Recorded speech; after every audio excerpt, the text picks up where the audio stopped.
Bien, buenas noches. Mi nombre es Juan Toscano. Ya me parece que es la tercera oportunidad que en este instituto dicto unos cursos relativos a algunos temas básicamente registrales y comerciales. Bueno, en esta oportunidad el tema es bien específico.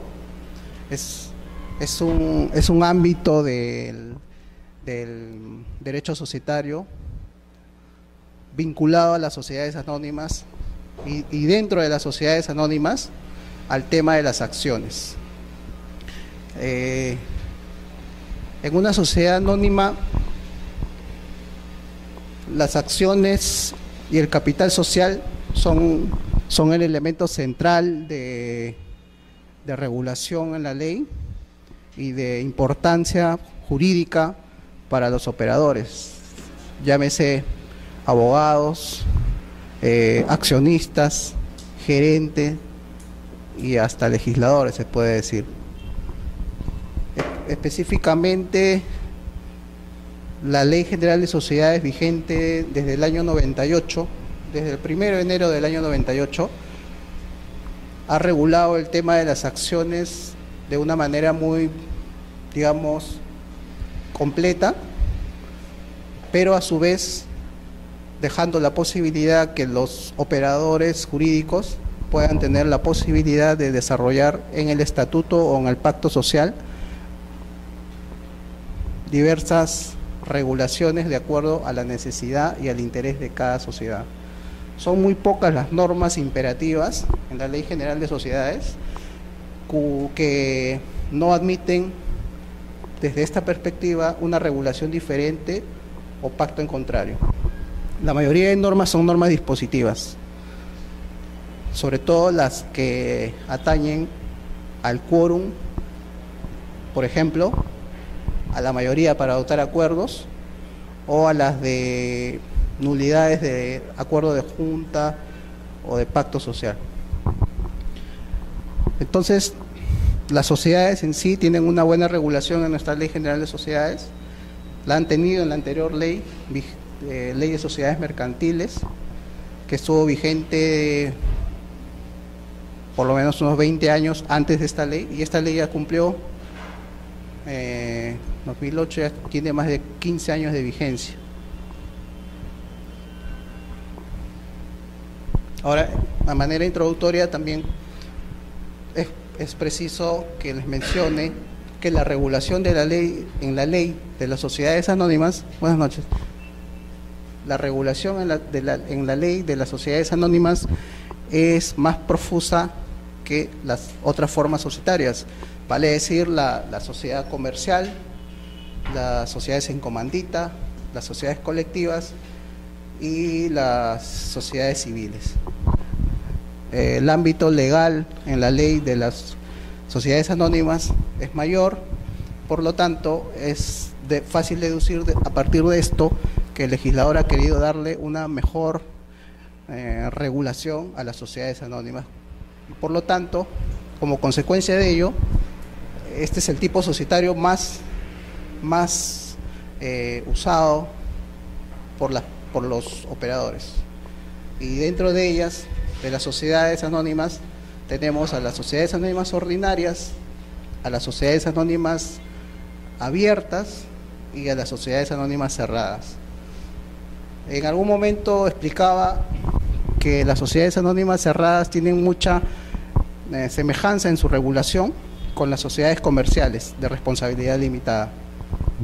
Y por una decisión política más que jurídica se mantuvo en la ley de sociedades a las SRL, porque la idea inicial era que en el anteproyecto de la Ley General de Sociedades se había eliminado la regulación de las SRL porque iban a estar reemplazadas de alguna manera por las sociedades anónimas cerradas.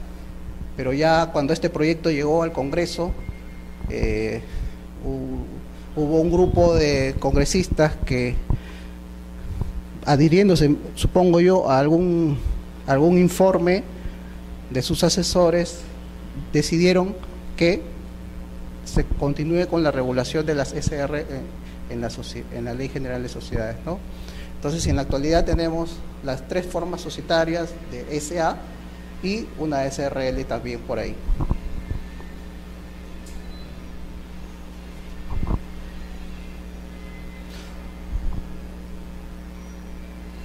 Ahora, también quería mencionarles en cuanto a una introducción de por qué es lo más importante en la ley la regulación de las sociedades anónimas y el tema de las acciones, que es el tema que vamos a ver, es porque Registros Públicos actúa en este tema de manera paralela o no tan directamente con la regulación de la propiedad de las acciones, que es un tema interno de cada sociedad.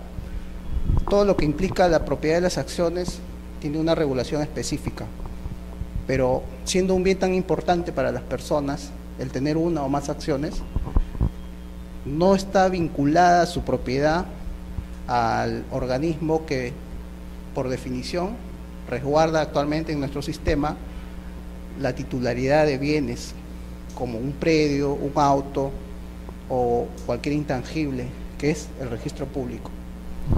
Más adelante les voy a explicar por qué esto es así, por qué hay una especie de un pequeño registro privado que toda sociedad tiene y en el cual hay una suerte de registro paralelo al registro público para el tema principalmente de la propiedad de las acciones.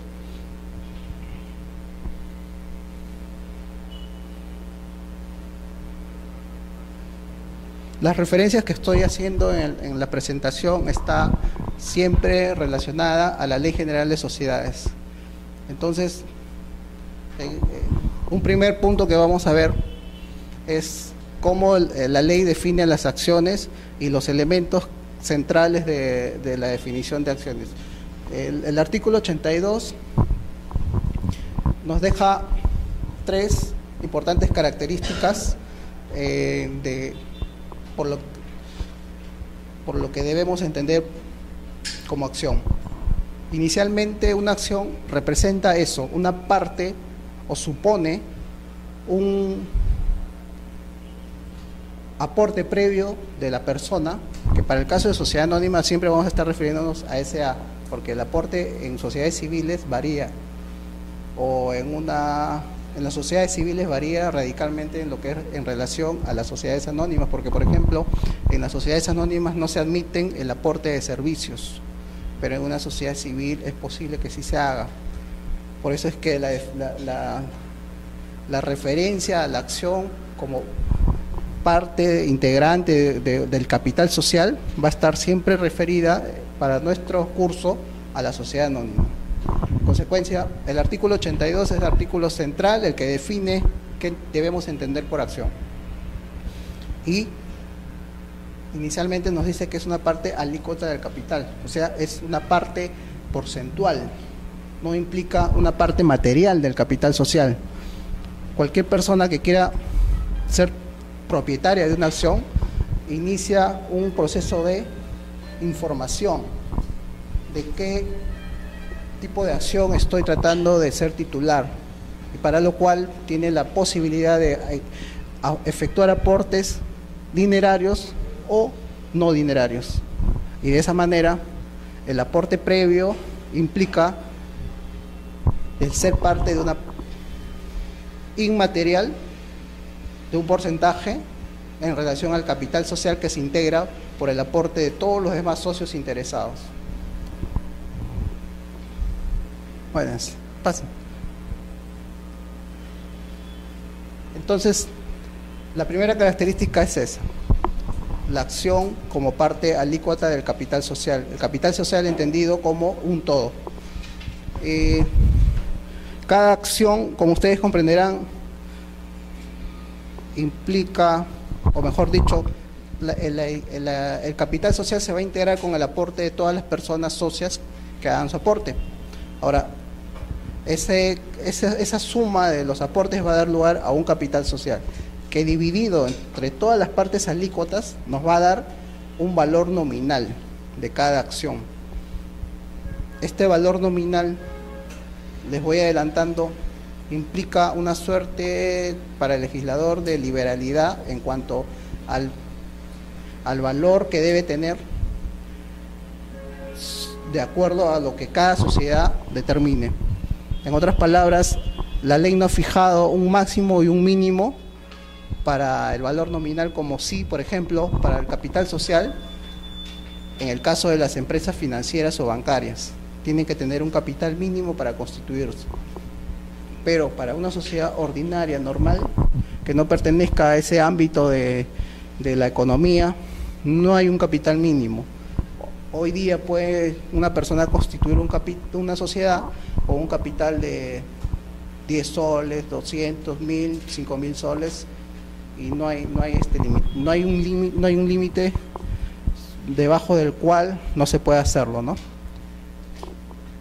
Y bueno, la siguiente referencia en la definición de acción, parte alícuota, mismo valor nominal. Ese es un principio.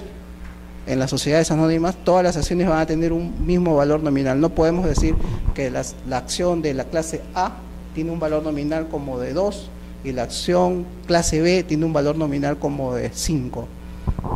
Esto estaba de alguna manera permitido por la ley anterior, la ley de sociedades mercantiles, pero con la nueva ley ha quedado claramente establecido desde el primer artículo que las acciones solamente tienen, todas ellas, un mismo valor nominal. La siguiente característica es, yo he hecho mi aporte, soy derecho a una parte proporcional del capital social, tiene el mismo valor nominal mi acción que la de todos nosotros, y el siguiente efecto es el derecho que me da una acción. ¿Podríamos hablar en ese supuesto de media acción?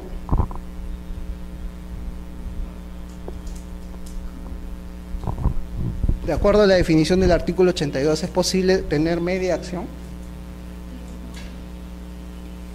Sí. ¿Quién cree que sí?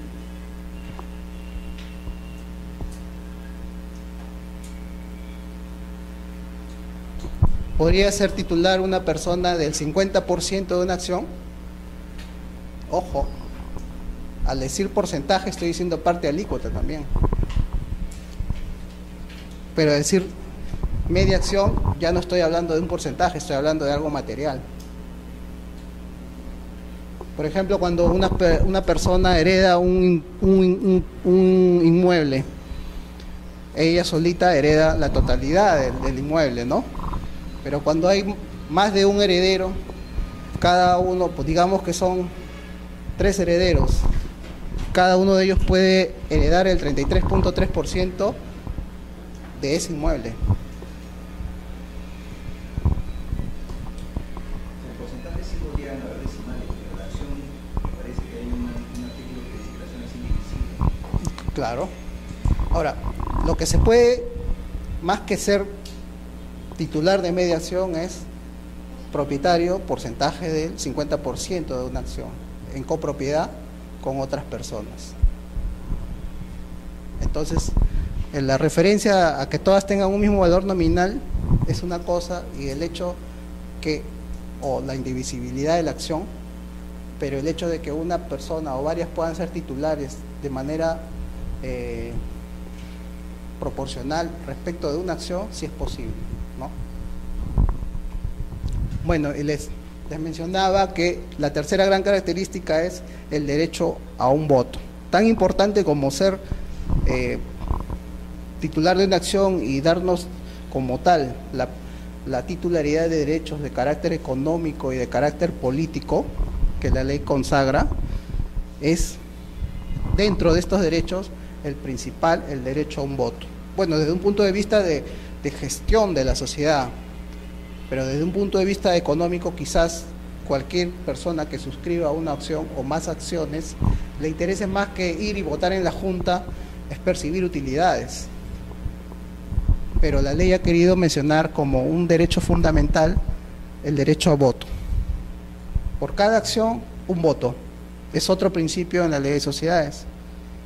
Si yo tengo 2 acciones, tengo derecho a 2 votos. Si todos somos propietarios condóminos de una acción y somos los de esta aula, los propietarios de esa acción, tendremos derecho a ¿cuántos votos? A 1 voto. Entonces ese es el principio. No hay derecho a medio voto, no, todo es un poco, esos son los principios, porque después en la regulación la ley entra a otros detalles, pero si tenemos claro eso, derecho al voto, mismo valor nominal y parte alícuota del capital, entonces muchas cosas nos van a quedar más claras, ¿no? Ahora, el artículo 82 hace una excepción. ¿En qué caso no hay derecho a un solo voto, sino a más de un voto por acción? ¿Quién recuerda cuál puede ser ese caso? O sea, yo como titular de una acción, para el supuesto del 164 no tengo derecho a un voto, sino puedo tener derecho a 3, 4, 5, 6 votos, dependiendo de lo que vaya a hacer con mi acción.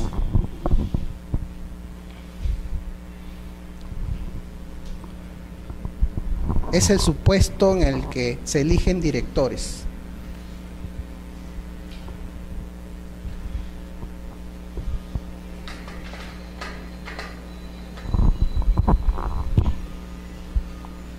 Tenemos una sociedad anónima que tiene un directorio integrado por 4 personas. Tenemos un accionista A, un accionista B y un accionista C.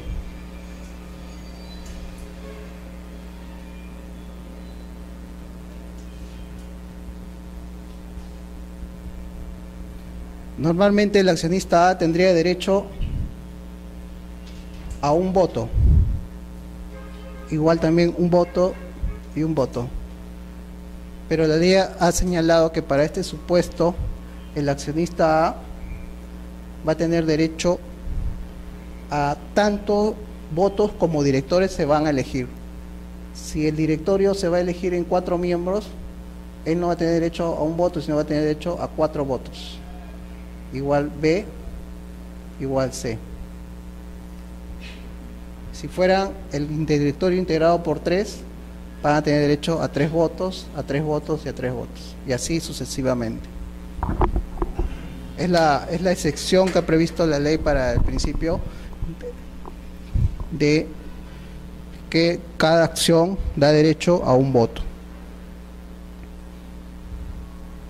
Es un poco para la razonabilidad de esto, es si lo llevamos a una sociedad en la que hay accionistas minoritarios que tienen 1 o 2 acciones respecto de accionistas mayoritarios que tienen 10, 100, 500, 1000 acciones. Entonces es la posibilidad de que, como la ley también permite que si ellos fueran minoritarios, ellos 3 se pueden juntar y hacer 12 votos respecto de uno de los miembros del directorio. Teniendo una sola acción, ellos pueden juntarse y tener una votación mayor de 12 votos a favor, que si no fuera esta la regulación, ellos tendrían en bloque solo 3 votos a favor, respecto de accionistas que tienen mayor acciones, que necesariamente siempre van a tener mayor votación, ¿no? Claro, pero la posibilidad de que así como ellos se puedan juntar y el que tiene 4.000 de repente no está tan interesado en votar por todas sus 4.000 por un director, sino lo va distribuyendo entre diversos directores, ¿no? Y entonces los minoritarios también pueden querer elegir al menos un director. Se juntan todos los pequeños y pueden lograr elegir un director, ¿no? Esa es la lógica.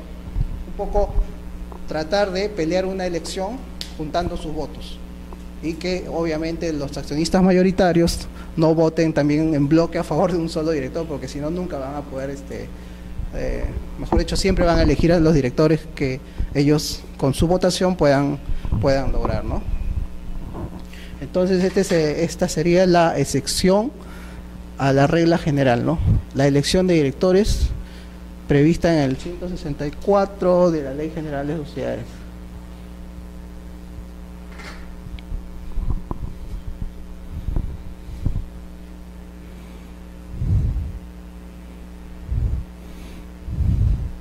Esa es justamente la regulación, la representación de la minoría, es lo que le explicaba un poco por qué la ley ha previsto este sistema de voto acumulativo, ¿no? Es preciso que también les mencione que en algunas legislaciones no existe este tipo de regulación, es un tema de opción. Nuestro legislador optó por regular esta forma de votación, un poco resguardando los derechos de la minoría. Cada votante puede acumular sus votos en favor de una sola persona, de uno de los miembros a elegir, o distribuirlo entre varios. La posibilidad que los accionistas mayoritarios distribuyan sus votos entre varios directores propuestos es lo que posibilita que los accionistas minoritarios puedan elegir al menos un director.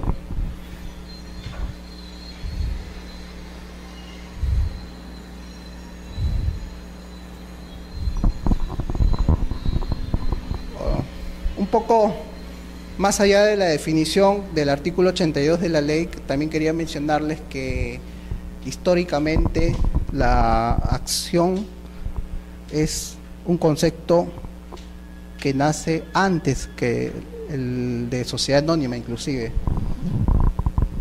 Inicialmente los comerciantes europeos de los siglos XV y anteriores se reunían y sin tener idea de lo que podría ser una sociedad comercial, una sociedad anónima, aportaban para un fondo en común, sin crear una persona jurídica como la entendemos ahora nosotros, y con ese aporte ellos recibían a cambio un valor, un derecho intangible, pero que los reconocían a ellos como aportantes, como titulares de un fondo respecto del cual se generaban para ellos obligaciones y derechos.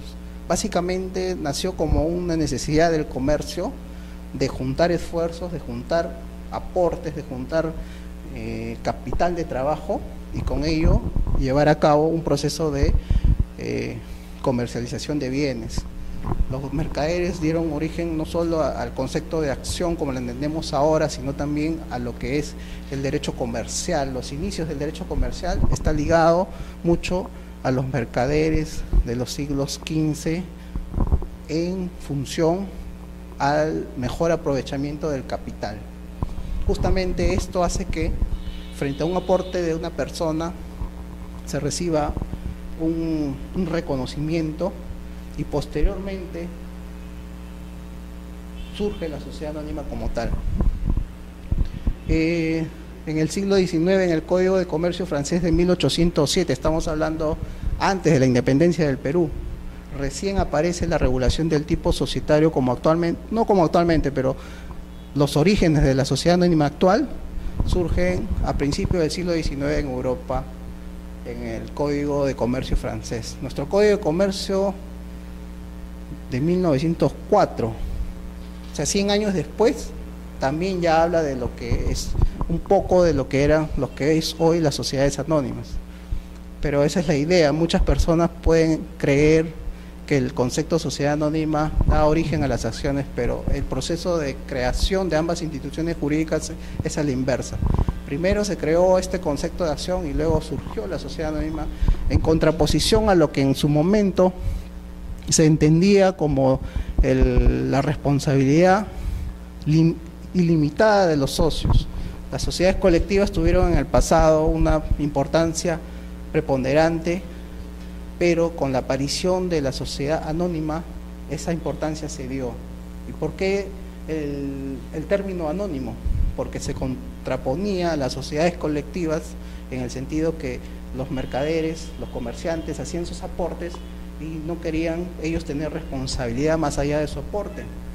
Por eso es que anónimamente no se sabía quién era propiamente el responsable más allá del aporte. A diferencia de lo que existía en las sociedades colectivas en las que sí las personas aportaban, pero se hacían ellas responsables en caso esos aportes no alcanzaran para responder por las obligaciones que se generara en esa factoría, en esa suerte de todavía de persona colectiva, distinta a la persona jurídica societaria que hoy nace con el acto de constitución social. Esto es un poco lo que la importancia del tema en función a su carácter histórico, ¿no?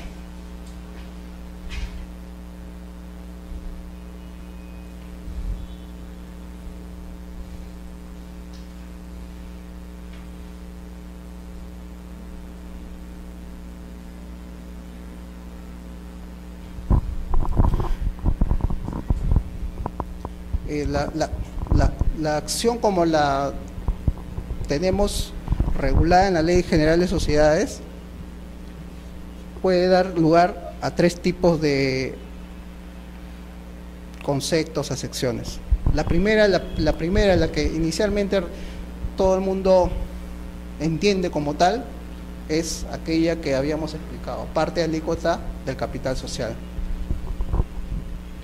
lo cual supone el aporte previo, que para el caso de sociedades anónimas puede ser aportes dinerarios o aportes no dinerarios.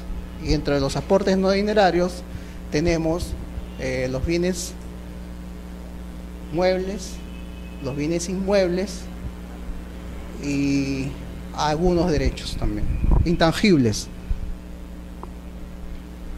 La segunda sección, que está más vinculada al ejercicio de derechos políticos del accionista, es aquella en la que equivale a tener la calidad de socio de una determinada sociedad. La calidad de socio implica que esta persona no solamente es dueña de una parte representativa del capital, sino que también es titular de muchos derechos, pero también tiene deberes con la sociedad. Bueno, su calidad de socio determina que sea un centro de imputación de derechos y obligaciones. Y dentro de los derechos, el derecho político más importante es asistir y votar en las juntas. Claro que también nuestra ley de sociedades para esta misma situación ha previsto la posibilidad de que existan acciones sin derecho a voto, principalmente vinculado al tema de los accionistas que solamente quieren invertir en la sociedad y no participar mucho en la gestión de la misma. No es tanto el interés de las personas en este tipo de acciones, asistir, votar, informarse de la marcha de los negocios, de quiénes son los administradores, del gerente, sino simplemente ver un balance general de la sociedad y al final del ejercicio económico si arroja o no arroja utilidades. Son accionistas que, digamos, son accionistas inversionistas. La tercera sección de la sociedad es aquella que está vinculada a un concepto documental. Yo tengo mi certificado de acciones. Eso alude al hecho que el accionista no solo es titular de un número de acciones, sino que los puede demostrar a través de un documento. Un certificado de acciones es una especie de un diploma en el cual la sociedad deja constancia, ¿no?, que el número de acciones que tiene una determinada persona inscrita a su nombre en el libro matrícula de acciones es como figura en el certificado. Es una suerte de título de propiedad. Una suerte, porque la propiedad en sí de las acciones, el único mecanismo jurídico que acredita tal situación va a ser el libro matrícula de acciones. Sí.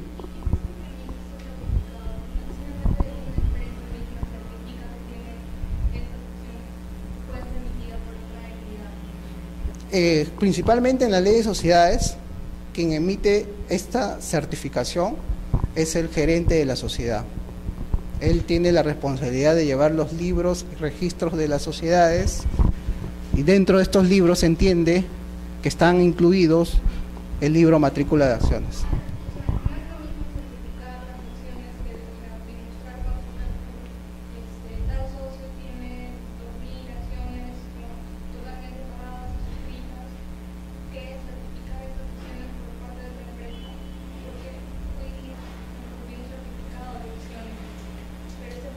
certificado de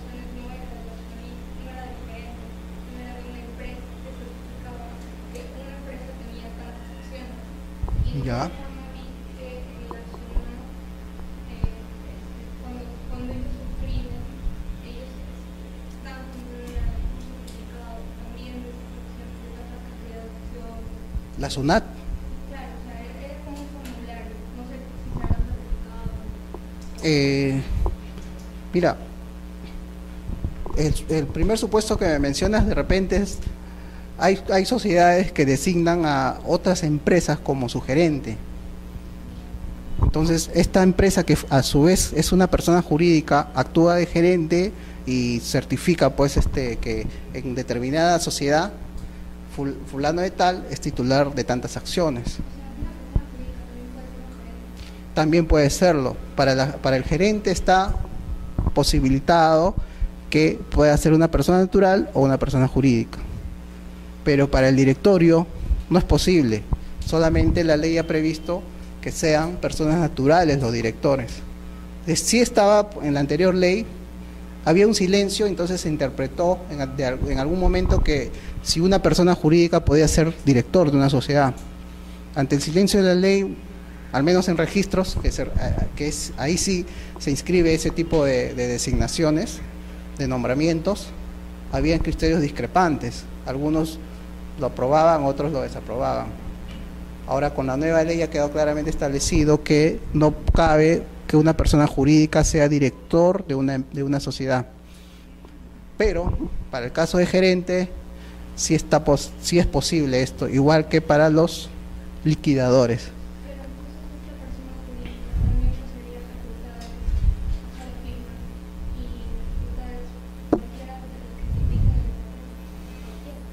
en el estatuto, como una persona natural. Como una persona natural, siendo gerente, tiene todas las facultades del estatuto o del pacto social para el gerente de la sociedad. Y la pregunta es entonces, ¿cómo ejerce estas facultades? A través de sus representantes. O sea, un representante de esta persona jurídica, tenemos una sociedad anónima A, que tiene como gerente a una persona jurídica B. Una sociedad anónima A que tiene como gerente a una persona jurídica B. Esta persona jurídica tiene diversos poderes para actuar en representación de A, ¿no? ¿Y cómo lo hace, cómo actúa? A través de sus representantes de B. Este representante tiene una suerte de una dualidad de representaciones, ¿no? Es representante de B, pero actúa también como representante de A. Entonces, esta persona jurídica puede haber certificado acciones de esta sociedad, ¿no? Ahora, registralmente es algo que, bueno, no es tanto del tema que tenemos que hablar, pero solamente les menciono. Esta persona jurídica puede tener su ficha o partida registral, partida electrónica hoy, ¿no? Más específicamente, en la cual se van a inscribir sus diversos actos de la vida societaria de esta persona jurídica. Y esta persona jurídica B también puede tener su partida o ficha registral independiente, ¿no? Hay supuestos de errores en los que actos de esta sociedad por error se han inscrito en esta partida, pero en virtud del principio del folio, a ver, ahí entramos a ver el tema de especialidad. En virtud del principio de especialidad registral, por cada bien o por cada persona natural o persona jurídica se tiene una ficha o partida. En virtud de este principio, una misma persona natural no puede tener dos partidas. Un mismo causante no puede tener dos partidas. Un mismo, no sé, predio no puede dar lugar a tener dos partidas. Igual, una misma persona jurídica no puede tener una y dos partidas. La persona jurídica A tiene que tener su propia partida y la persona jurídica B su propia partida. Sí.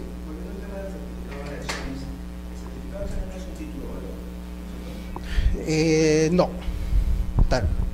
Por lo tanto, tampoco los requisitos están en la Ley General de Sociedades, porque no existen requisitos de que debe tener un certificado de acciones. Hay una mención, pero digamos en el caso de aumento de capital por el derecho, cuando se genera el derecho de suscripción preferente, los certificados de acciones lo que deben contener, pero obviamente es una regulación básica. Lo que de los certificados de acciones que yo he visto tienen una información muy resumida, ¿no? Generalmente todos llevan como título el nombre de la sociedad y la descripción de quién es el titular, de cuántas acciones y el tipo de acción, y la referencia a que en determinada fecha esta persona es titular de tantas acciones, ¿no? Ahora, la ley, más adelante les iba a mencionar este tema, pero el Código Civil ha establecido claramente que en esta sección de la acción como documento representativo del derecho como tal, es un bien mueble y está regulado en el 888, creo, del Código Civil, si mal no recuerdo. Entonces tenemos tres acepciones: dueño o titular de una parte inmaterial del capital, dueño o titular, si se quiere, de derechos y obligaciones, y dueño de mi certificado de acciones, propietario, titular, ¿no? Y a través de la ley vamos a ver que la referencia a la acción va a estar indistintamente referido a una de estas tres acepciones.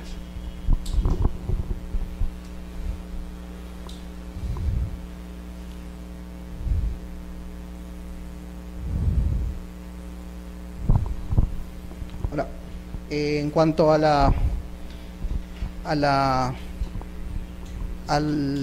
los derechos que se derivan de la posibilidad de la calidad de accionista, los principales los derechos están definidos en dos, básicamente: los derechos económicos y los derechos políticos. Dentro de los derechos económicos, el principal, sobre todo para los accionistas sin derecho a voto, es el derecho a las utilidades o a los resultados al cabo del ejercicio económico de una sociedad. Las utilidades representan en este supuesto el principal derecho económico, pero para los accionistas que a su vez son titulares de acciones con derecho a voto, no solamente persiguen obtener utilidades, sino también tienen otros derechos, como por ejemplo en el caso de la liquidación. El proceso de liquidación es un proceso que también está regulado en la ley de manera más o menos completa, y significa pues que inicialmente hay una situación de disolución. Al terminar esta disolución, a continuación de la disolución, entra un proceso de liquidación o realización del activo o patrimonio de una sociedad. En este supuesto, la liquidación origina que una vez pagadas todas las deudas de la sociedad, hay un patrimonio neto o un remanente. Este patrimonio finalmente se adjudica a los socios, y es un derecho de los accionistas participar de aquello que, digamos, quedó luego de haber pagado las acreencias. Ese es otro derecho fundamental ya al final, digamos, de la vida de la sociedad, ¿no? Aquello que nuestra gestión, que una vez satisfechas las acreencias, puede ser que haya un patrimonio neto importante del cual no se le puede privar a los accionistas, por ser uno de los derechos económicos importantes regulados en el 407 de la ley en adelante. Ahora, otro derecho importante que he mencionado aquí es el derecho de suscripción preferente. Salvo el caso de las sociedades anónimas cerradas, en el cual es posible que haya una eliminación del derecho de adquisición preferente. En las sociedades anónimas hay también dos tipos de derechos parecidos: el derecho de adquisición preferente en el caso de transferencia de acciones y el derecho de suscripción preferente. El derecho de adquisición preferente significa que al momento de que un accionista quiera transferir sus acciones, pueda tener, todos los demás accionistas puedan tener la posibilidad de tener el privilegio o la preferencia de ser ellos los compradores de estas acciones.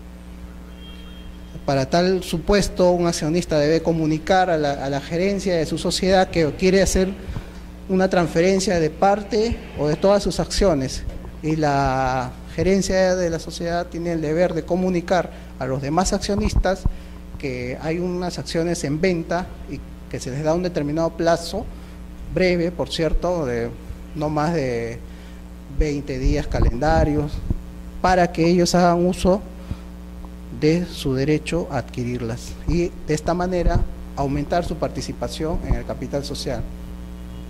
Ahora, ese es por un lado el derecho de adquisición preferente, pero el derecho de suscripción preferente está vinculado también a la posibilidad de adquirir acciones, pero vía la otra forma de adquirir acciones, si no es de manera originaria, participando de la constitución de una sociedad, es a través de lo que se conoce como una forma derivada de adquirir acciones, que es en los supuestos de aumentos de capital de la sociedad. No es del tema, pero un poco tengo que referirme a lo que es el aumento y el principal efecto que este tiene. El aumento del capital social necesariamente, bueno, principalmente va a originar la creación de nuevas acciones. Ahora, puede haber la posibilidad que no todos estén en la posibilidad de aportar para recibir acciones y aumentar de esta manera el capital. Digamos que los accionistas mayoritarios sí tienen la posibilidad de aportar en un determinado momento y lugar, y a cambio de ese aporte recibir acciones. Pero quienes no tienen esa posibilidad, la ley ha previsto que en un plazo no muy extenso tengan la posibilidad de aportar para no perder su porcentaje de accionariado en la sociedad. Vale decir, es una opción que la ley da para que los accionistas minoritarios que tengan interés de no perder en un aumento de capital que genere nuevas acciones su porcentaje de accionariado, de aportar y de esta manera tratar de mantener su participación dentro de la sociedad en un determinado porcentaje. Entonces ese es un procedimiento breve en el cual ellos pueden hacer también aportes en un determinado plazo. Entonces ese es otro derecho, al derecho de suscripción preferente, que evita de alguna manera, conforme al 208, 211 de la ley, que los accionistas todos tengan la posibilidad de aportar y no se permita de esta manera que un socio que tiene en un determinado momento un poder económico haga un aumento de capital, genere nuevas acciones y su porcentaje de mayoritario y de votos consecuentemente se vea incrementado.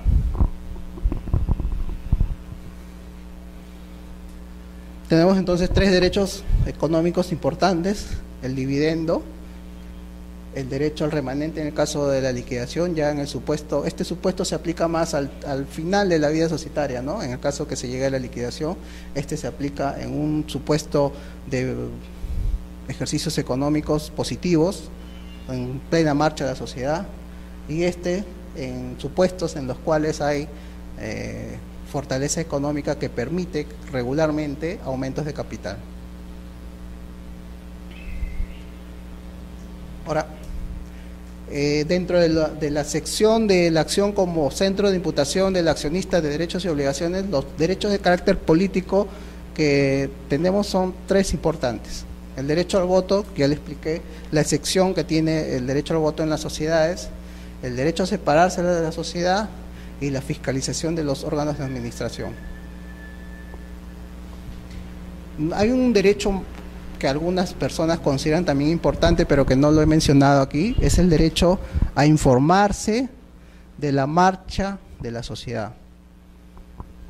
Y yo creo que es importante, bueno, debí haberlo puesto, me parece que es importante porque toda persona que no solamente busca maximizar su inversión y consecuentemente vigilar que la sociedad tenga utilidades al cabo del ejercicio económico, es obvio que no solo le interesa captar estas al fin de un determinado periodo económico, sino informarse para de esa manera poder tomar una decisión adecuada respecto de si mantenerse o no como accionista de una sociedad.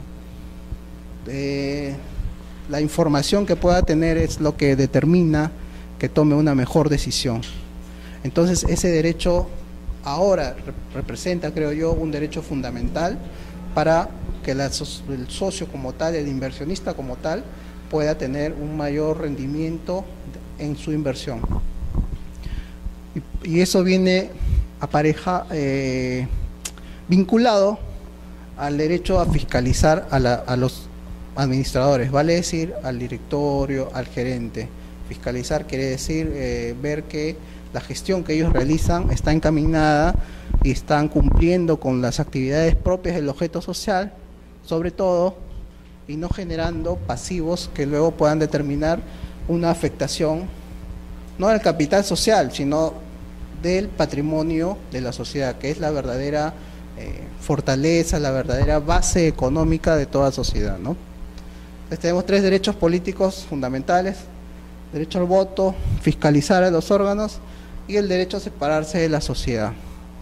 Claro, hay 2 maneras en las cuales un accionista puede dejar de ser accionista, ¿no? Titular de las acciones o simplemente ya no tener su certificado de acciones. La exclusión y la separación.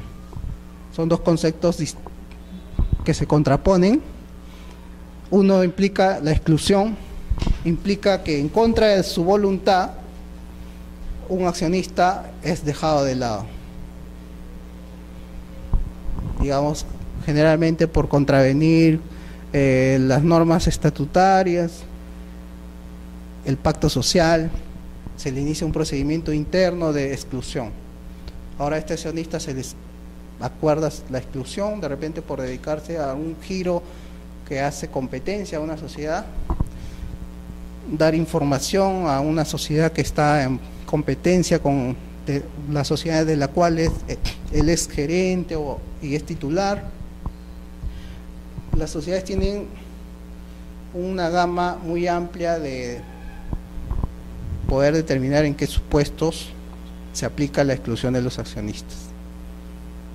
Dedicadas a un rubro determinado, pueden establecer en su estatuto o en el pacto social por qué en determinados supuestos, en una empresa de transportes, por ejemplo, un accionista puede ser excluido de la misma.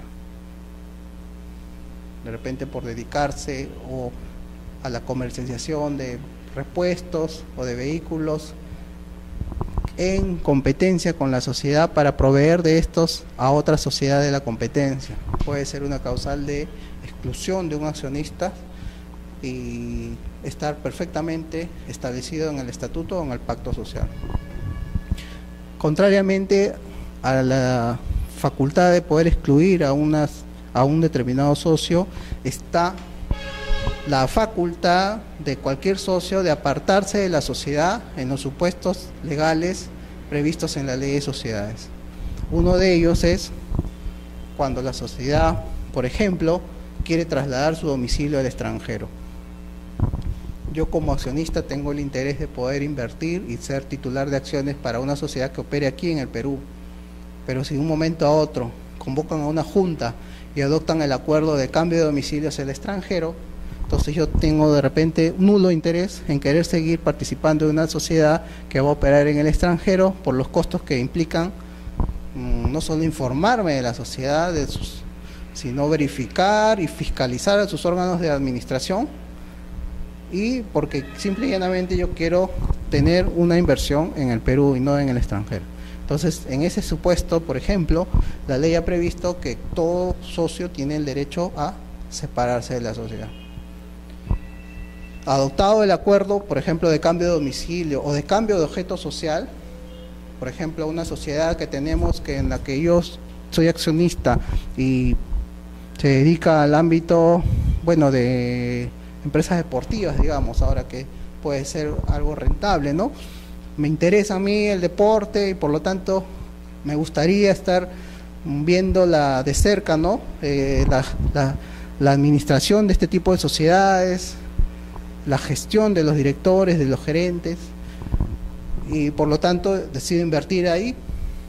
Como les decía hace un momento, el hecho de estar informado respecto de una determinada situación hace que mis decisiones sean más eficaces para poder yo tener la mayor rentabilidad posible en mi inversión.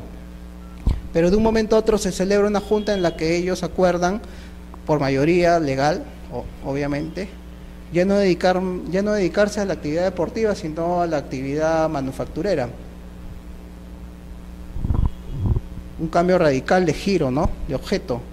Entonces, bueno, pues a mí me gusta el deporte un poco, pero en el ámbito textil, manufacturero, de importación, exportación, mi interés es nulo.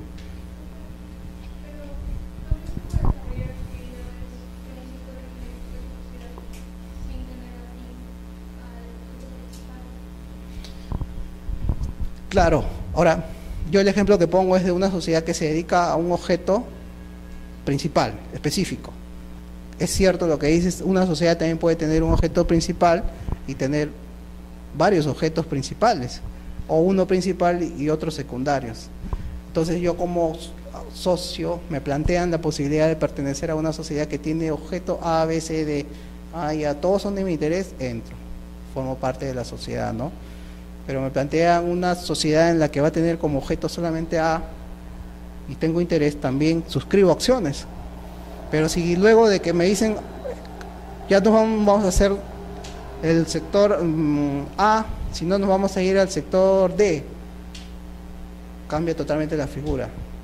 Entonces es posible, sí, que haya sociedades, de hecho existen en registros públicos muchas sociedades registradas que tienen un amplísimo objeto, ¿no? Se dedican a casi a todo el sector económico que se puedan imaginar, es parte de su objeto: importación, exportación, comercialización de bienes, textil, ahora el ámbito de la construcción, inmobiliario, transporte, servicios como todo lo que son prestaciones de servicios. Ahora el objeto es variado. Ojo, pero por ejemplo, la ley ha previsto que un objeto tan amplio pueda ser objeto de observación. Tiene que tener un objeto, si bien amplio, pero determinado, por el tema de la responsabilidad de los administradores. Entonces, un objeto amplio está en el artículo 11, creo, de la ley, si mal no recuerdo, está vedado como tal para ser plasmado en un estatuto. Tiene que ser un objeto genérico, como por ejemplo la sociedad se va a dedicar a la importación y comercialización de todo tipo de bienes muebles e inmuebles en la ciudad de Lima. Con esas frases han cubierto prácticamente toda la gama posible de servicios, de bienes, ¿no? Bienes muebles e inmuebles. Muebles son no solo los que están en el Código Civil, sino todos los demás que no están en el Código Civil y que no son inmuebles. Entonces es demasiado amplio. Entonces, cuando se quiera llevar a cabo una acción de responsabilidad contra un directorio o un gerente por haber excedido en sus funciones el objeto social, no se va a tener un margen o un límite para poder determinar su responsabilidad, porque el objeto es tan amplio. Entonces, este es un tema que alude a la responsabilidad por ir más allá del objeto social. Entonces, cuestiones como esta, cambio de domicilio, cambio de objeto social o limitaciones a la transmisibilidad de las acciones, dan lugar al derecho a separarse de la sociedad.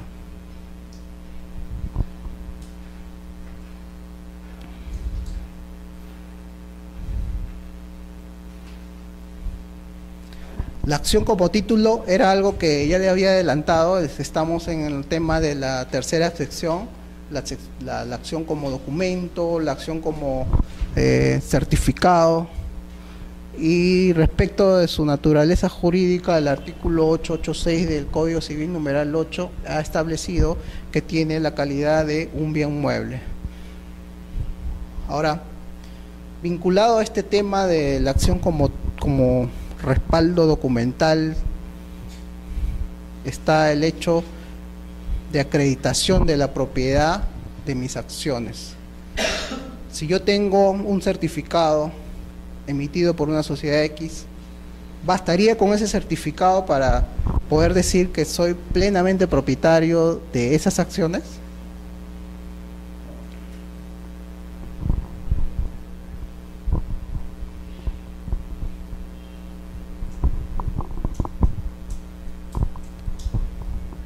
¿Quién cree que sí?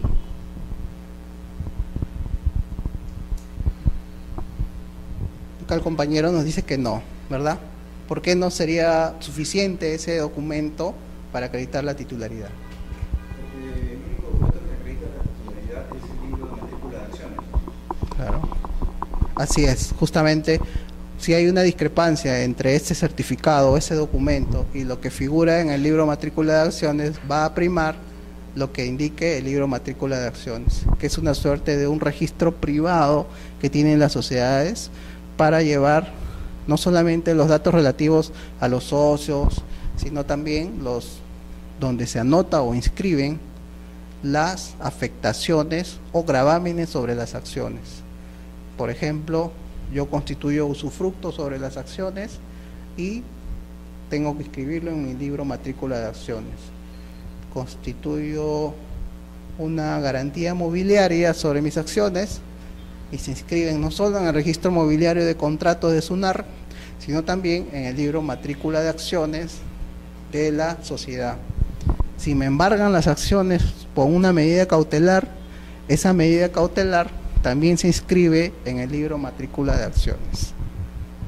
Todo acto que implique una afectación o gravamen sobre las acciones se inscriben en este libro matrícula de acciones. Ahora, la pregunta que ustedes se pueden estar haciendo es: si yo constituyo una sociedad, hago el aporte, recibo acciones, aumento el capital social, reduzco el capital social, me fusiono con otra sociedad, escindo mi sociedad, me transformo, me disuelvo, me liquido y hasta me extingo como tal, y todo eso se inscribe en registros públicos, ¿por qué un tema tan importante como la titularidad de mis acciones, que da origen a todo este tema de las sociedades anónimas, no se inscribe en registros públicos? ¿Cuál podría ser la lógica?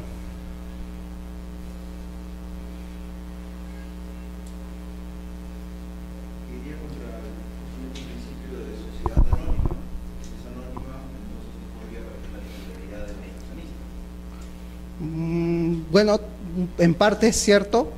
Ojo que cuando se constituye una sociedad anónima, en la partida registral o en la ficha registral sale el nombre de quienes la constituyen, de los socios, con su nombre completo, documento de identidad, estado civil y acciones que han suscrito.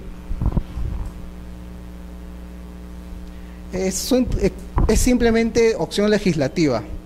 El libro matrícula de acciones, mejor dicho, le había mencionado al principio que de un lado tenemos en la ley de sociedades a las sociedades reguladas, sociedades comerciales y sociedades civiles. Dentro de las sociedades comerciales estaban las SA, las SRL, las sociedades colectivas, las sociedades en comandita simple y las sociedades en comandita por acciones. Ahora, por las SRL y todas las sociedades civiles, las sociedades colectivas y claro, salvo las SA y las sociedades en comandita por acciones, la titularidad de los socios no se inscribe en registros. ¿Por qué la SRL, cuyo socio es titular de participaciones sociales y no de acciones sociales, sí se inscribe en registros públicos, y la SA, que es otra forma de societaria regulada en la ley de sociedades, no se inscribe. ¿Qué lógica hay que para una SRL, que es prima hermana de una SAC inclusive, o de una SA, la titularidad de sus acciones sí opera en registros públicos? Y se publicita y se aplican todos los principios los principios registrales a este tipo de titularidades, ¿no? No hay una lógica realmente, pero son dos razones que podrían explicar esto, el tema de las SA. Primero, la posibilidad de diversificar o agilizar al máximo el tráfico jurídico de las acciones, jurídico comercial, de manera tal que si yo quiero transferir hoy mis acciones, no tenga que esperar una minuta de compraventa, una escritura pública para elevarla y luego de llevarla a registros públicos y operar la transferencia, sino que tiene que ser lo más rápido posible. Celebramos un contrato, una minuta, sin legalización de firmas inclusive, y eso lo llevamos al gerente de la sociedad para que opere la transferencia de acciones. Tiene lógica esa explicación en la medida que, como habíamos mencionado, desde su origen, las acciones son un producto que antecedió a la sociedad anónima y que fue una suerte de mecanismo utilizado por los mercaderes para poder viabilizar sus actividades económicas. Hoy, los empresarios, comerciantes quieren siempre las cosas que sean de la manera menos costosa, tanto en tiempo como en dinero. Por lo tanto, una transferencia de acciones que opere internamente en un libro interno de la sociedad puede ser un mecanismo idóneo para ello. Y la segunda razón, creo yo, es la posibilidad de siempre tener una opción legislativa. Yo quiero que en registros, de acuerdo a la ley, no se inscriba este tipo de actos, sino que quede en el ámbito interno de la sociedad. Hasta donde tengo yo entendido, ya aparte de lo que le estaba mencionando, a este libro matrícula de acciones, que es una suerte de registro privado, hay la idea de querer aplicarle por medio de alguna norma legal algunos de los principios registrales, tal como ahora se aplica. Por ejemplo, hay otro registro privado con efectos jurídicos, que es el registro de transferencia de caballos de carrera. Este registro o padrón tiene una regulación especial, y tal cual como en el libro matrícula de acciones, solo la transferencia de la titularidad sobre un determinado animal de este tipo se entiende efectuada siempre y cuando se haya registrado en este libro STUP, le llaman, ¿no? Entonces, si para el registro público se aplican determinados principios, legislativamente había una intención de aplicar este mismo sistema de principios registrales de protección de terceros, ¿no? Básicamente eso es lo que se quiere, proteger a los terceros adquirentes a través de una norma legal que se aplique al libro matrícula de acciones. Pero bueno, eso ha quedado, no prosperó esa norma, y ahora este libro matrícula queda siempre en el ámbito interno de cada sociedad.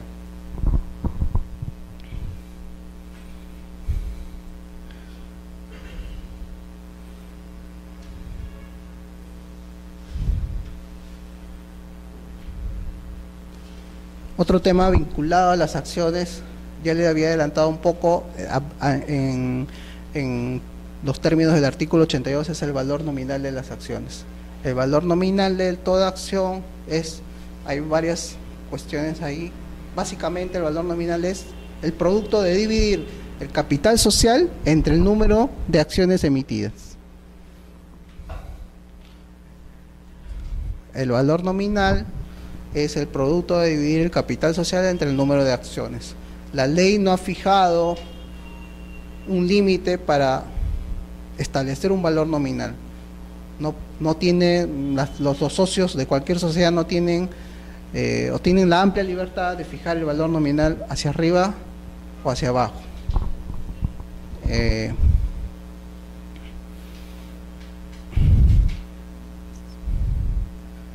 Claro, esto está vinculado, tiene lógica, porque igualmente el capital social de toda sociedad anónima o toda sociedad regulada por la Ley General de Sociedades es libre de ser fijado y no hay límites para el mismo.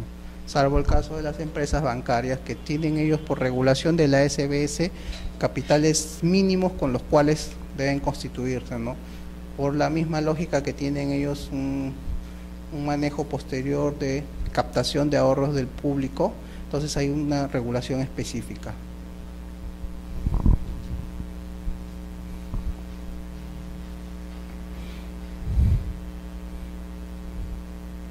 Ahora,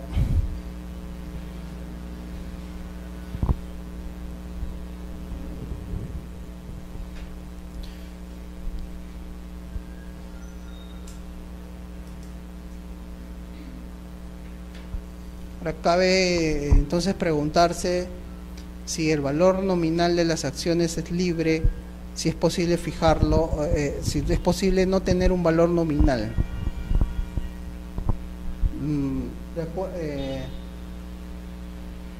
De acuerdo a lo que estamos explicando, que el valor nominal es el resultado, el cociente de dividir el monto del capital entre el número de acciones, no podríamos tener, creo yo, un valor nominal igual a 0, ¿no? Entonces siempre debe haber un valor nominal.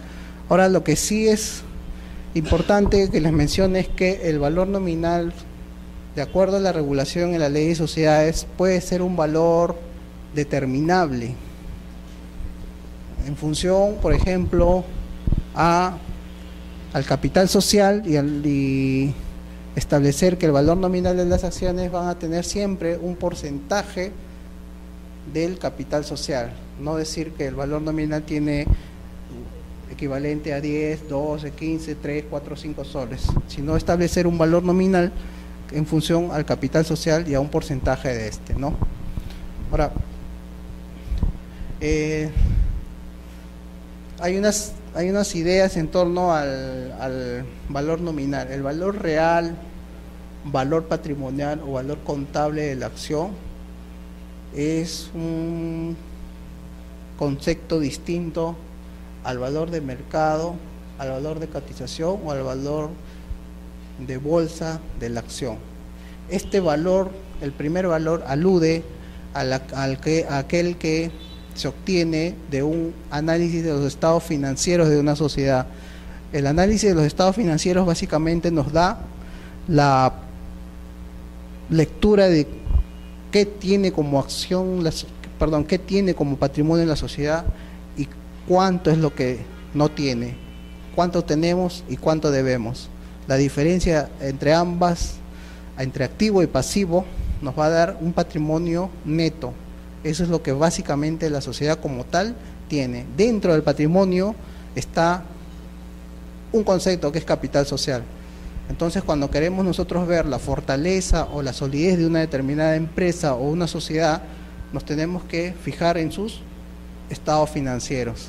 Y dentro de los estados financieros, uno de los documentos de gestión es el balance. ¿Cuánto tenemos? ¿Cuánto debemos? La diferencia entre ambos conceptos nos va a dar un patrimonio neto. Y ese patrimonio neto, en función a ese patrimonio neto, se calcula el valor real o patrimonial de la sociedad. Y no solamente nos quedamos en el valor nominal de la acción como tal.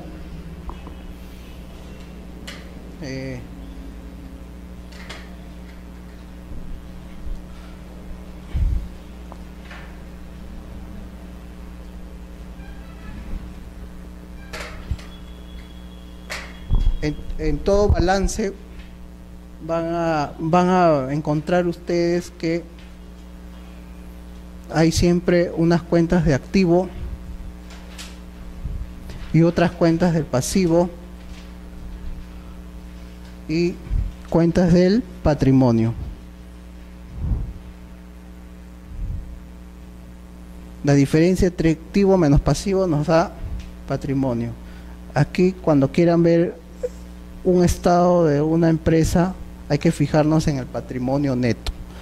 Dentro de este patrimonio, a su vez, hay diferentes compartimentos o cuentas contables. Una de ellas es la del capital social. Como ustedes ven, no solamente hay capital, sino también podemos tener utilidades, podemos tener reservas, podemos tener contingencias X.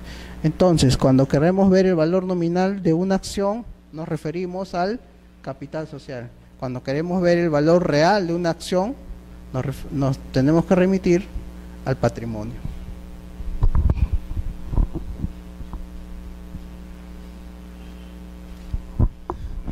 El valor de mercado, el valor de cotización, el valor de la bolsa de la acción alude a un mercado distinto, ya no al mercado o al contexto de cada sociedad internamente, sino al contexto de un mercado específico llamado la bolsa de valores de una determinada ciudad. En este lugar, como ustedes saben, es un mercado especial, específico, en el cual se cotizan determinados valores, uno de los cuales, si no el más importante, son las acciones de las sociedades. Hay determinados requisitos para que las personas o las sociedades puedan no solo transar, comprar y vender acciones, sino también listar u ofrecer acciones en este mercado, que es un tema distinto, ¿no? La posibilidad de que una sociedad anónima determinada pueda ofrecer sus acciones en el mercado de valores. Ahora, ¿por qué ahí se determina otro valor? La oferta y la demanda. La oferta y demanda hace que una determinada acción tenga un valor hoy día y mañana tenga otro valor. Entonces, esos valores que le da el mercado bursátil es distinto a lo que estábamos viendo. Los agentes económicos, el mercado económico es lo que determina que en un determinado momento y lugar, en una ronda de negociación, se establezca un valor que no tenga de repente mucha vinculación con el valor nominal ni el valor patrimonial. Es fácil darse cuenta que muchas veces las sociedades pueden obtener utilidades al cabo de un ejercicio económico determinado y no utilizarlas para incrementar el capital social, y con ello, con el incremento del capital social, vamos a tener un incremento del valor nominal. De repente el interés de las sociedades no capitalizar esas utilidades, sino distribuirla entre los socios. Mi valor nominal se va a mantener este año como el próximo en 10 soles, pero voy a recibir a cambio utilidades. De repente yo, como socio, digo, prefiero que aumenten el capital y tener valor nominal de acciones para poder luego cotizarlas en bolsa o fuera de ella a un valor más sólido que antes de que yo reciba utilidades. Ya es cuestión del análisis que haga cada sociedad y cada socio en particular, de acuerdo a lo que más le convenga, ¿no? Bueno, ya les había mencionado que el artículo 82 exige que todas las acciones tengan un mismo valor nominal, inclusive la de distintas clases. Las clases de acciones, más adelante vamos a tocar ese tema, pero alude al hecho que en una sociedad se puedan crear clases de acciones que normalmente se denominan clases A, clase B, clase C. La diferencia entre ellas pueden ser muchas, pero lo que no pueden tener entre ellas es distinto valor nominal. Una acción de la clase A puede darte lugar a determinados derechos económicos y políticos en forma adicional a la que te puede dar una acción de la clase B, o un rendimiento económico mayor o mejor, pero lo que no puede determinar es que un titular de una clase A tenga un valor nominal y un titular de la clase B tenga otro valor nominal, por el principio del artículo 82, ¿no? Todas tienen el mismo valor nominal. Por eso la ley dice que aún en el supuesto de las distintas clases de acciones, el valor nominal de las acciones se mantiene.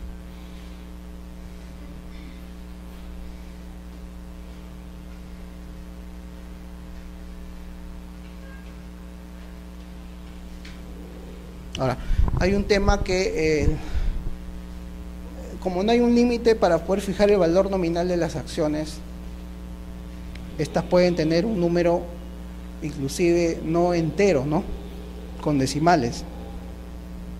La ley no lo prohíbe, pero el reglamento del registro de sociedades, que es el reglamento que se utiliza o que es de aplicación en el registro público al momento de inscribir los aumentos o reducción de capital social, establece que no se pueden inscribir capitales sociales que tengan un valor nominal en cifras en cifras que excedan de un valor no entero, en un valor no entero, más allá de las cifras centesimales.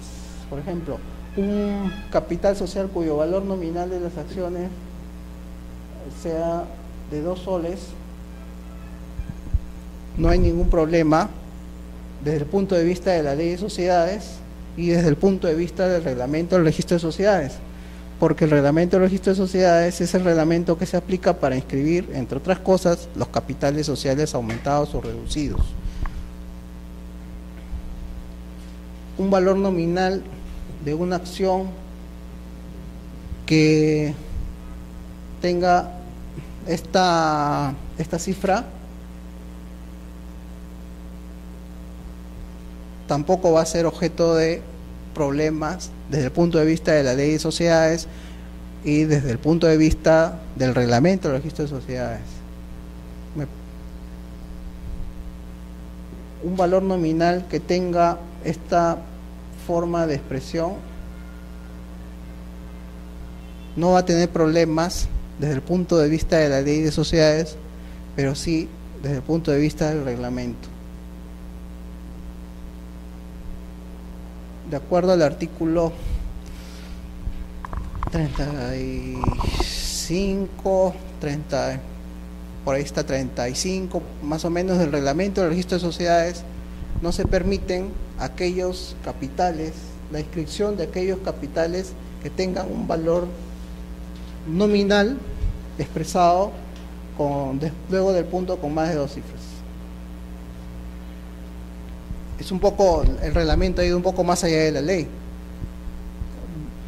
Puede crear en algunos casos un problema para las sociedades porque, bueno, de acuerdo a lo que les mencioné, la ley no establece ningún tipo de límites para fijar el valor nominal, pero un reglamento que jerárquicamente tiene una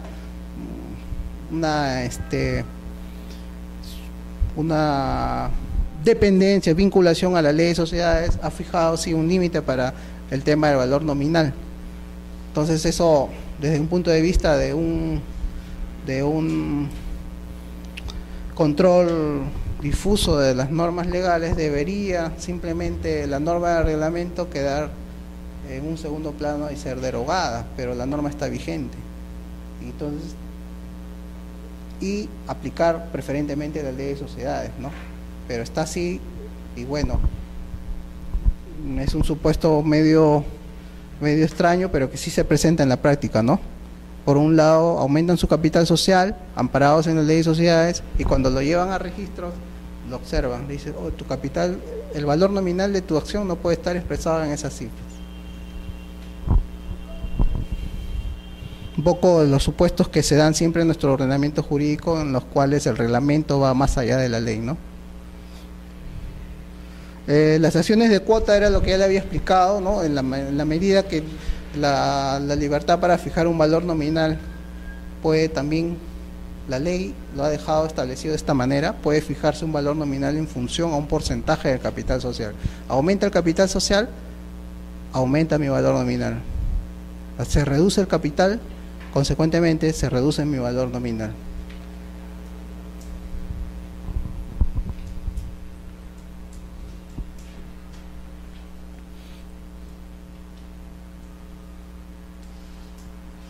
La creación de acciones. El artículo 83 de la ley alude al tema de en qué momento se crean las acciones. Las acciones pueden crearse en el momento de la constitución social, hago mi aporte, se emiten acciones a mi nombre, o pueden crearse ya en el funcionamiento de la sociedad a través del acuerdo de junta. En plena marcha societaria, la junta se reúne, se convoca válidamente y acuerdan la creación de acciones. Es el momento jurídico propiamente fijo en el cual se crean las acciones como tales. En el pacto social o posteriormente, en el pacto social alude al momento de la constitución social, ¿no? Ahora, lo que ha establecido la ley sí es que si no hay utilidades, es otro principio, ¿no? Societario, si no hay utilidades, no hay derecho a que las acciones tengan ese beneficio económico, que es un derecho económico fundamental.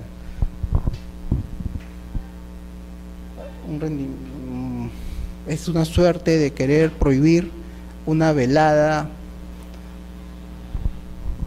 adquisición de utilidades, percibir utilidades cuando éstas realmente no se han producido. Es otro de los principios. Así es la contraposición a mi derecho a obtener yo utilidades como titular de acciones, y en contraposición a mi deber de no tener obligación, a mi deber de no percibir utilidades y que éstas no existan realmente.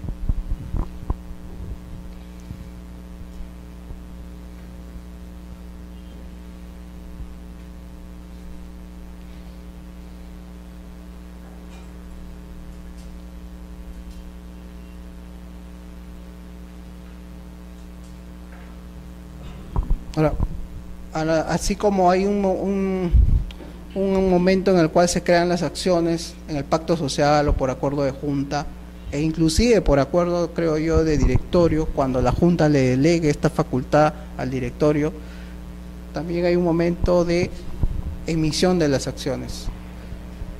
Las acciones se crean cuando son suscritas y se emiten. El término emisión es un momento distinto, alude al momento en el que nacen propiamente, viven como tal las acciones. El momento de creación es eso, es todavía un embrión, hay vida ahí, pero se emiten y crean o salen a la vida jurídica una vez que se emiten las acciones. Se emiten cuando han sido suscritas y pagadas, suscritas totalmente y pagadas por lo menos en el 25% del valor nominal de las acciones. Para poder hablar de una emisión de acciones, tenemos que hablar de un pago de estas. No basta suscribirlas, sino pagarlas, lo cual implica haber realizado un aporte, y lo cual nos retrotrae a la primera presentación, que antes del concepto de acción tenemos el concepto de aporte. Aporte es una transferencia de parte de mi patrimonio a favor de una sociedad, respecto de la cual voy a recibir una acción. Entonces, no basta con que yo diga, firmo la minuta de constitución de la sociedad y soy titular de tantas acciones. Se habrán creado las acciones a partir de ese momento, pero se van a emitir una vez que yo cumpla con mi obligación de pagar por lo menos la cuarta parte del valor nominal de esas acciones. Sí. ¿Perdón?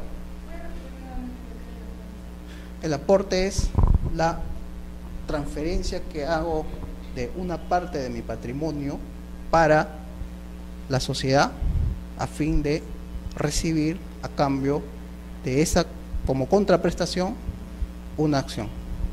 Aporto dinero a favor de la sociedad, aporto un bien a favor de la sociedad, aporto un derecho a favor de la sociedad, sale algo de mi patrimonio, a cambio que recibo una acción. Tanto aporto, tanto recibo como acciones. Es una contraprestación. Los aportantes son los socios o accionistas. Ahora, entonces, en la Ley General de Sociedades está claramente establecido el momento de creación por acuerdo de junta. Hoy celebramos una junta y decidimos crear 20 acciones para que la suscriban ustedes. Y una vez que la suscriben y la paguen, ya se emiten las acciones. Ese es otro momento.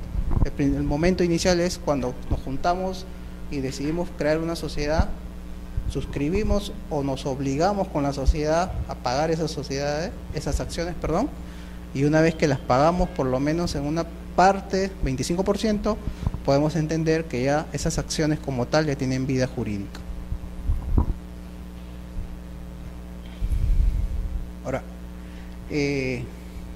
las acciones autorizadas son aquellas que se generan a raíz de un capital social que va a ser incrementado en el futuro. Si nosotros decidimos tener un capital, como decían ahorita, dividido entre 10 accionistas, vamos a tener todos 10 acciones de un valor nominal de $1. Ese es un capital fijo. Pero la Junta puede establecer un capital en un momento determinado, aumentarlo hasta 400, pongamos. Partimos de un capital de 100 soles, pero autoriza la Junta a aumentarlo hasta 400. Ese es un capital autorizado, todavía no materializado, porque hay un proceso de aumento de capital para llegar a esos 400. Entonces podemos hablar de acciones autorizadas. ¿Por qué? Porque está vinculado a un tema de aumento de capital autorizado hacia el futuro, todavía no materializado. Cuando ya tengamos un aumento de capital de 300 nuevos soles para llegar a un capital de 400, que era lo que nos autorizó la Junta, podemos ya no hablar de acciones autorizadas, sino de acciones reales.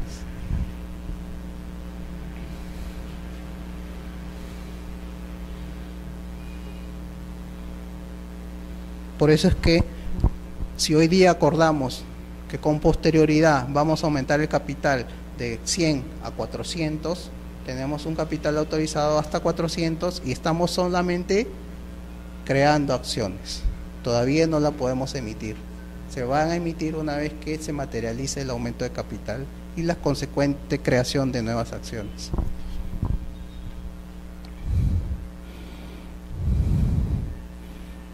Eso es justamente lo que le mencionaba. El artículo 84 establece, el anterior hablaba de la creación de acciones. Este habla de la emisión de acciones. Las acciones solo se emiten una vez que han sido suscritas y pagadas en por lo menos el 25% de su valor nominal, salvo lo dispuesto en el párrafo siguiente. Claro, porque en el caso de aporte en especie, se estará lo dispuesto en el artículo 76. Claro, si yo aporto dinero en efectivo, es obvio que en ese momento sé cuánto estoy aportando. Pero si uno de nosotros quiere aportar un bien y le da un valor a esos bienes como de 100, el directorio tiene la obligación de efectivamente verificar que esos bienes que estoy aportando tienen ese valor de 100, porque esos pueden estar sobrevaluados. Entonces voy a recibir acciones a cambio de bienes que no representan 100, sino representan como 80. Entonces, salvo ese supuesto de los aportes en especies que están sujetos a una revisión por el directorio una vez que se han efectuado, se entiende que las acciones van a estar realmente emitidas una vez que han sido suscritas por un lado y pagadas en un 25% de su valor nominal. Algunas personas tienen una suerte de confusión en este tema de las acciones suscritas y pagadas. La suscripción de la acción implica un contrato como cualquier otro, pero que vincula a un accionista con la sociedad. Como todo contrato hay derechos y obligaciones. El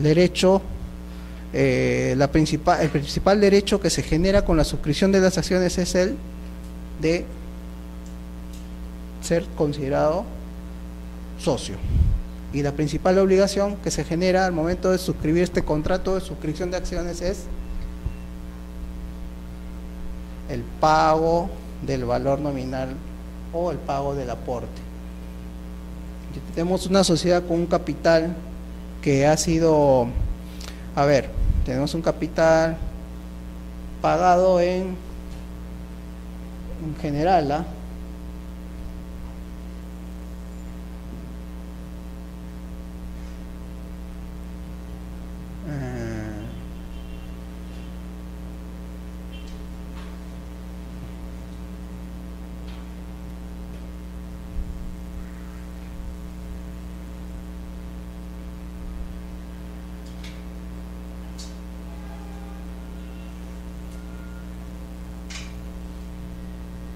¿cuál de estos porcentajes del capital social no puede darse para constituir una sociedad?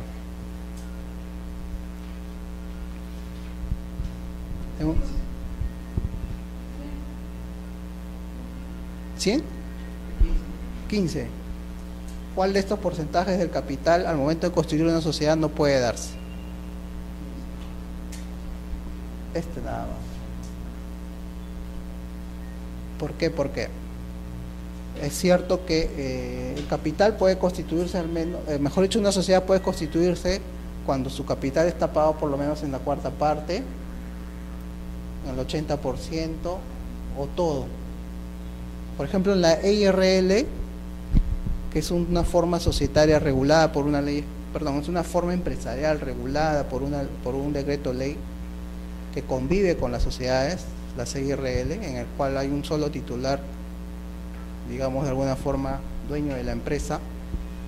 El capital de esa empresa tiene que estar pagado en 100%.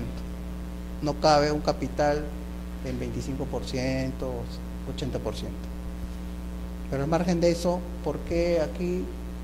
Porque este capital está representado por N acciones. Entonces, no es tanto que el capital tiene que estar pagado al 25%, sino cada una de las acciones tiene que estar pagada al menos en 25%. Obviamente, si sumamos todas las acciones que integran este capital, la cuarta parte de cada una de ellas va a ser la cuarta parte del todo.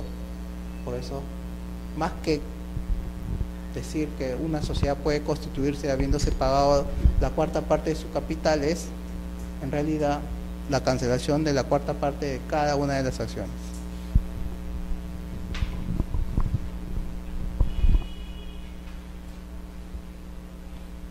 Ahora, los derechos que corresponden, ya. Entonces, hay dos momentos: creación de acciones, que es el contrato que me vincula con la sociedad, en virtud del cual yo me obligo a realizar un aporte y a su vez me hago socio. Hay una acción inclusive judicial para poder obligar al socio a pagar aquello que se comprometió al momento de suscribir una acción. Y otro momento, la emisión. La emisión ya sabemos que se produce cuando se hace un pago mínimo.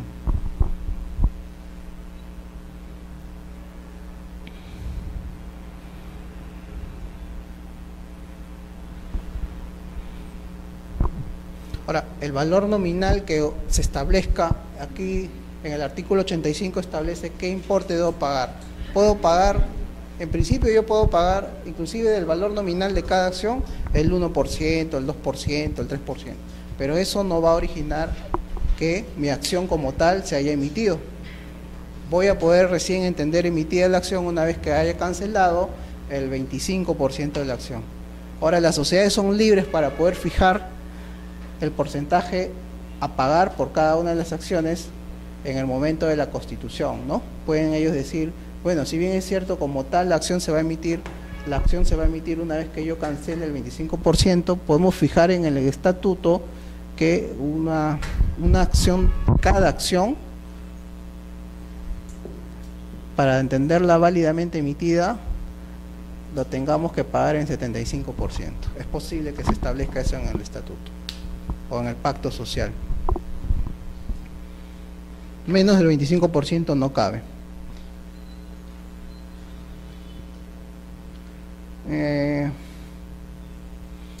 Ahora, hemos hablado de un valor nominal. La ley permite lo que se establece, lo que se conoce como prima de acciones,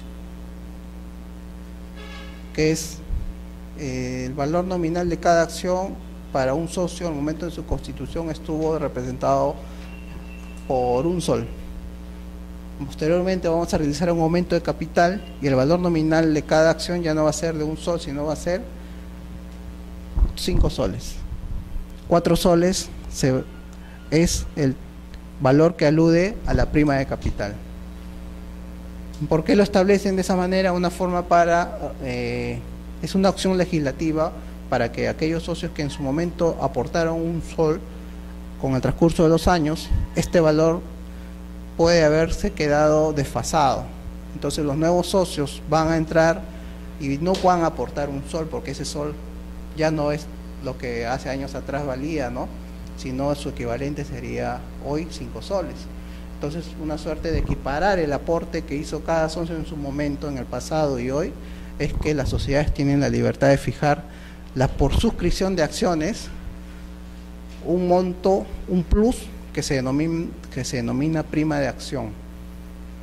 Entonces, así como tenemos una prima por cada acción, también tenemos que por determinadas circunstancias se ofrecen acciones a las personas y no se logra que las suscriban. Entonces tienen que hacer una rebaja del valor nominal de las acciones. Nominalmente, documentalmente, estas acciones valen 1, pero para la sociedad patrimonialmente saben ellos que no van a recibir como 1, sino van a recibir como 80 céntimos, 70 céntimos. Eso se denomina pérdida de colocación de acciones.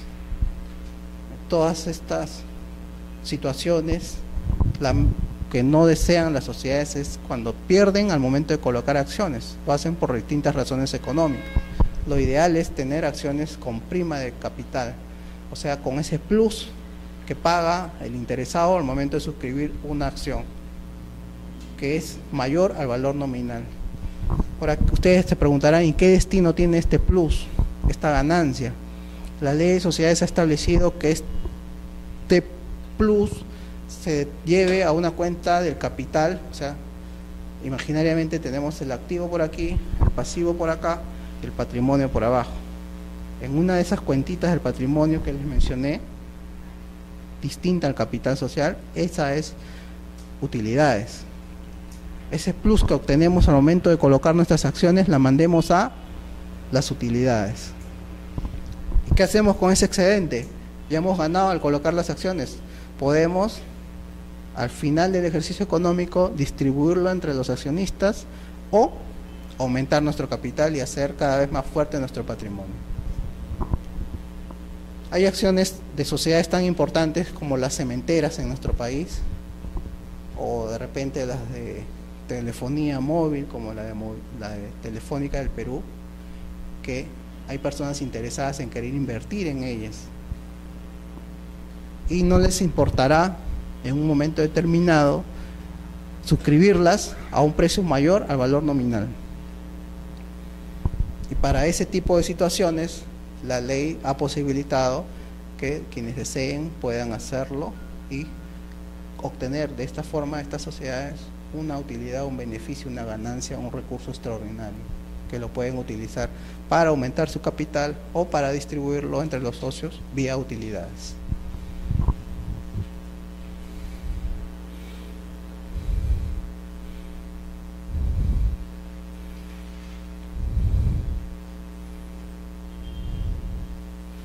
Ahora, solo pueden emitirse las acciones una vez que hayan quedado totalmente suscritas sí 100% y pagadas en el 25%.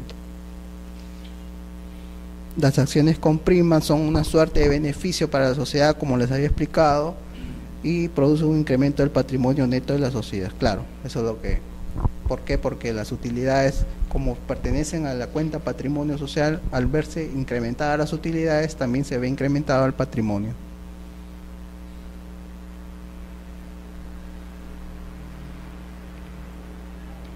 Este tema de los recursos que se obtienen con estas acciones que se colocan por encima de su valor nominal, se van a las cuentas utilidades y está específicamente regulado este procedimiento en el artículo 233 de la Ley General de Sociedades.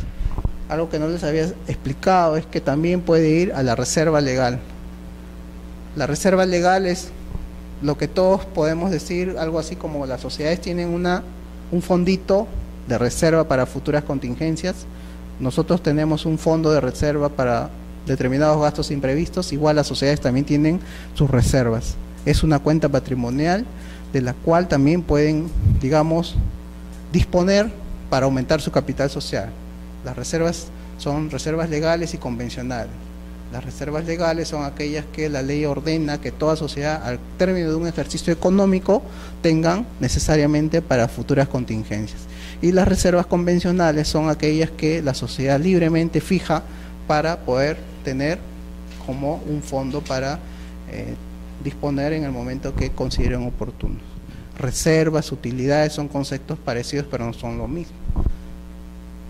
Y son parte de las cuentas patrimoniales de las sociedades desde un punto de vista contable. Ya para terminar les voy a explicar rápidamente el término de obligaciones adicionales al pago de la acción. El artículo 86 hace referencia al concepto que había inicialmente comentado, la acción como documento. Yo tengo una acción, un certificado, y me respalda ese documento en mi calidad de titular de acciones.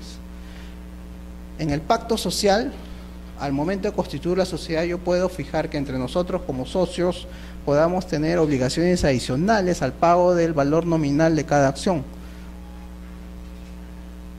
Pero eso es porque lo establecemos en función a nosotros como socios. Transferimos nuestras acciones en un certificado y no hay referencia alguna a esas obligaciones adicionales, y yo como adquirente de ese certificado no tengo ninguna obligación de, digamos, de respetar esas obligaciones adicionales, ¿no? Es una situación que a nosotros como tal nos obliga en nuestra calidad de socios. Pero si en un documento de transferencia en el cual el certificado de acciones me indica que yo tengo que cumplir unas obligaciones adicionales plasmadas en el documento, en el certificado de acciones, yo como adquirente de las acciones y como adquirente de ese documento tengo que respetarlas y seguirlas y cumplirlas. Lo que les expliqué inicialmente, que no estaba plasmado en el certificado, eran las prestaciones accesorias. Lo que está regulado en el artículo 86 son obligaciones adicionales. Son distintas porque siguen, en la medida que se plasman en el documento, en el certificado de acciones, siguen al documento. Por lo tanto, cualquier adquirente de este certificado va a tener no solo conocimiento de estas obligaciones adicionales, sino la obligación de cumplirlas, de respetarlas. Sí. Por ejemplo,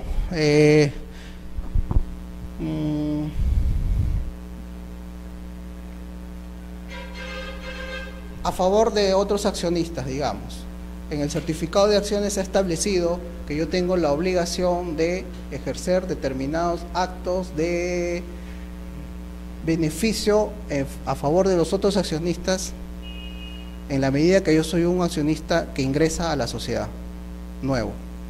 Entonces, para las funciones propias de nuestras sesiones en asambleas ordinarias, yo tengo la obligación de proveer de toda la información y de todos los gastos económicos que esto implique como titular de estas acciones. O sea, si se convoca una acción y hay necesidad de incurrir en algún gasto adicional, en alguna obligación que no implique gasto, y está plasmada en el certificado, yo al momento de querer entrar a esta sociedad voy a tener que respetar esas obligaciones que están en el documento, porque si no están en el documento, a mí no me pueden obligarlo por el artículo 86. Entonces yo, de repente, obligación adicional del accionista de este tipo de acciones es que dentro del primer trimestre de cada año se preocupe de solventar los gastos que impliquen la celebración de la Junta Obligatoria Anual. Lo leo y yo digo, bueno, puedo hacerlo, en consecuencia voy a respetar las obligaciones plasmadas en el documento. Más que todo son, como su mismo término lo indica, en el pacto o en el estatuto social pueden establecer libremente muchas obligaciones. Cada caso en concreto, siempre y cuando se regule por el artículo 86, va a dar lugar a que se puedan establecer este tipo de obligaciones. Las prestaciones accesorias son las que bueno, no son materia de este punto de acciones, pero sí son aquellas que se establecen por los socios fundadores. Ellos entre ellos pueden establecer que determinadas prestaciones a cargo de cada uno de ellos tienen la obligación de cumplir. ¿Pero por qué? Porque lo hacen en función a la persona del socio. Pero en este caso, ese documento que respalda la titularidad de acciones puede ser transferido de una a otra persona, y todas las personas tienen la obligación, los adquirentes, de respetarlos, ¿no? Por eso dice, las obligaciones adicionales deben constar en los certificados, anotaciones en cuenta o en cualquier otra forma de representación de las acciones.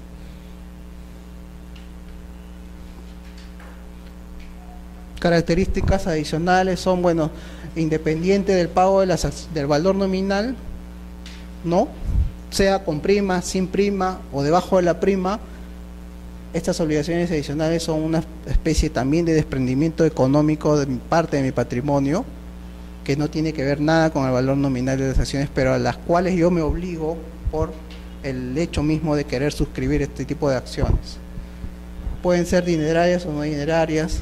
En el caso que me preguntó el joven, bueno, tengo que dedicarme a ver toda la logística para celebrar la junta obligatoria anual, ¿no? Es una obligación adicional a la que yo me he comprometido, adicionalmente al pago del valor nominal.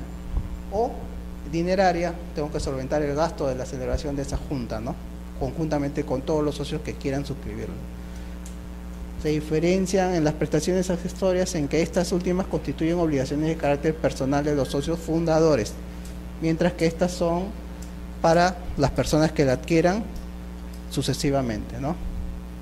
En caso que se transfiera, por ejemplo, un certificado de una acción representada en un certificado que contenga este tipo de obligaciones adicionales, se va a tener que respetar las condiciones establecidas en el certificado.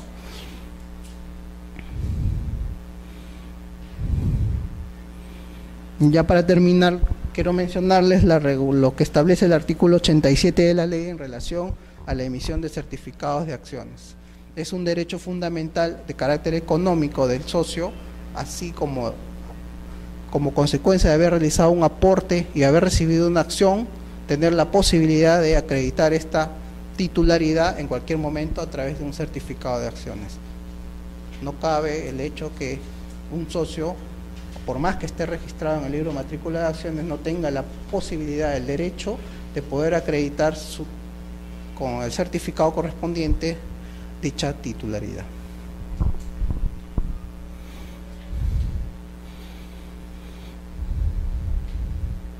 Mientras dura este proceso de emisión del certificado definitivo de acciones, se pueden emitir certificados provisionales.